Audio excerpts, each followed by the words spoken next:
Hi guys, today is going to be a little bit of a change from normal programming. I kind of wanted to catch up about what I'm doing, where I've been, and what I have planned. And so this is going to be a very casual, chatty video. So I haven't posted on here in 3 weeks and I haven't streamed in about a month. So that's been a little bit of a break, but basically I have had some things going on.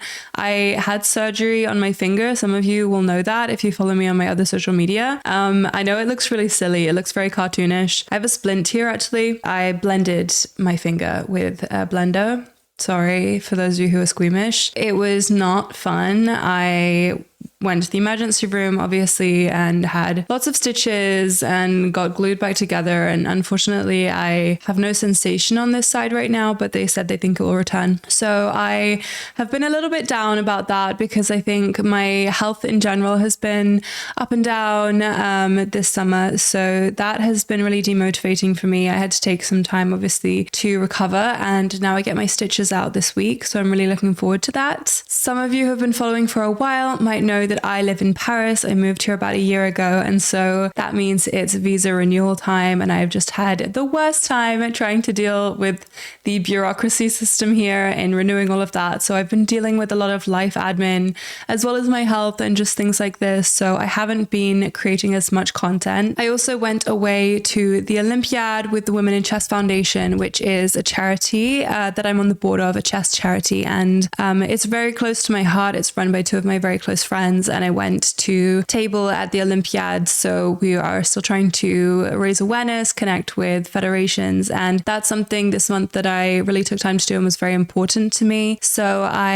am going to leave the links to that down below if you're interested in learning more about the charity. But in general, going to the Olympiad this year was very bittersweet for me because I wasn't playing, and the reason I wasn't playing is because I wasn't able to qualify because of where I live. So my federation, Jersey, had never had a women's team before the 2022 Olympiad, and I joined their club just a year before, and with the help of my amazing teammates, we put together a team, and thankfully chess.com and Chessable sponsored us, and it was amazing, and we went to the Olympiad. Jersey decided to send another Olympiad team this year, but unfortunately I wasn't able to qualify because the qualifiers had to take place in person. Now, this wouldn't have been a problem if I, was able to fly over for a week for a tournament, but unfortunately the games were once a week, every week for about a month, and so I would have had to take like 8 flights to play unrated games against unrated players to qualify. And for me, that's just something I couldn't afford to do financially. I also couldn't just move back home for a month. That wouldn't work. All of my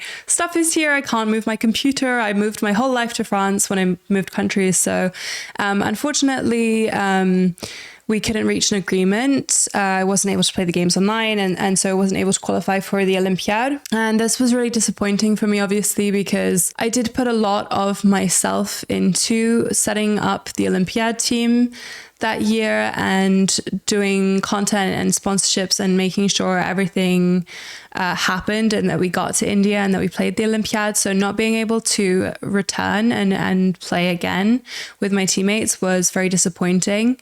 But, every federation has different ways of qualifying for the Olympiad teams, and it just seems like living where I live now, I might just not be able to play anymore. So yeah, it's been a little bit, I've been a little bit down this month. On the flip side, I have been doing lots of fun chess stuff in Paris. Just last week, I went to a screening of the new chess show Rematch, which is coming out in October, which will be now when you're watching this video probably. Rematch is about Garry Kasparov versus Deep Blue, and I think this is a story that a lot of people who are new to chess don't know about. I remember when I learned about it and how important it was as a piece of chess history. And as somebody who got into chess after watching The Queen's Gambit, I'm really hopeful that this TV show will have a similar effect and will inspire another generation of chess players to start playing chess. I was very grateful that Arte invited me to that. I played in a simultaneous exhibition against Women Grandmaster. Unfortunately, I lost, but that's okay because it's a simul. They're usually against very strong players, and I had a great time. My only qualm is that the guy that they got to play Gary Kasparov looks so much like Superman to me. I don't know. He doesn't look like Henry Cavill, who I think of as Superman, but he looks like Superman. And when I think about Gary Kasparov, I think about current Gary Kasparov. And that's a me problem because I wasn't sentient when this match happened. I was born in 1998. I wasn't alive. I wasn't conceived of. And so it's very hard for me to think of young Gary Kasparov. And so for me to reconcile this lovely actor with Gary Kasparov, who is also lovely in his own way. I'm digging myself into a hole. But anyway, I really hope that this show is good. The pilot was good, and I think it's a mini series, so I'm really looking forward to watching it. That's going to be the show that I binge watched this month. I was also very grateful to receive a copy of Intermezzo by Sally Rooney. I reached out to Faber so many months ago when they were sending out review copies because my friend runs a bookstagram and she received one, and I was so jealous. When I read the title was Intermezzo, I was like, that has to be about chess. That absolutely has to be about chess. My friend was like, I don't know, it might be about like music. And I was like, no, it's going to be about chess. And she read it and it was. And I was so jealous that I didn't have a copy.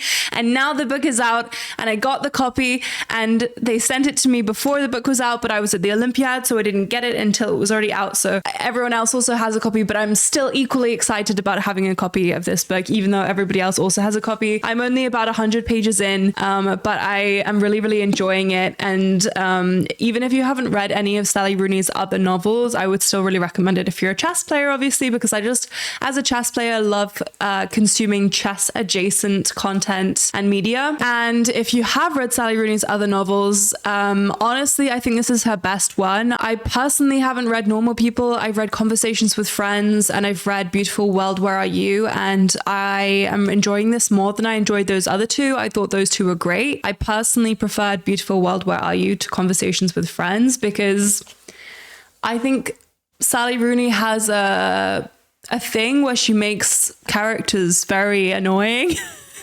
because they're flawed and they're human and it makes them much more real. But I think it's also because I'm a chess player and I've identified with some of the experiences in this book already, maybe not from the chess player aspect, but just the chess adjacent aspect of it. So I would really recommend if you can get yourself a copy of this. Let me know also if you would like a full review of the book when I finished reading it. I have read a couple of chess books in my time. There's obviously the Stefan Zweig novella, and there's a few coming out. I mean, there was the Ali Hazelwood one, which was a young adult book, which I didn't read because apparently it was not very stimulating. And there is an upcoming book coming out for children, a chess book for children, a chess novel. So let me know if you guys are interested in that kind of stuff. Also, I'm a bit of a Septemberist, so I feel like September is a time where things are starting over. And so I'm starting to plan my tournament schedule for next year, for example. And I'm looking forward to playing some new tournaments, hopefully next year. And I will be able to announce some of those, hopefully at the beginning of 2025. By new, I mean new to me, not brand new tournaments, just tournaments I haven't played before, and that's very exciting. I try to play new tournaments, even though it's very nice to return to tournaments. There are so many, and there are also so many countries that I haven't visited that I just want to travel and play chess and do both at the same time. And so why would I always repeat the same tournaments? I will have some new chess videos out for you very soon, but thank you for watching my brief life update, chess update. Sorry that I've been quiet. Sorry I haven't seen you guys on Twitch or on YouTube, but I am recovered or recovering. I'm gonna have to do silly finger physio for this, but I am feeling better in general, and so I hope to see you soon in the next video. Bye guys.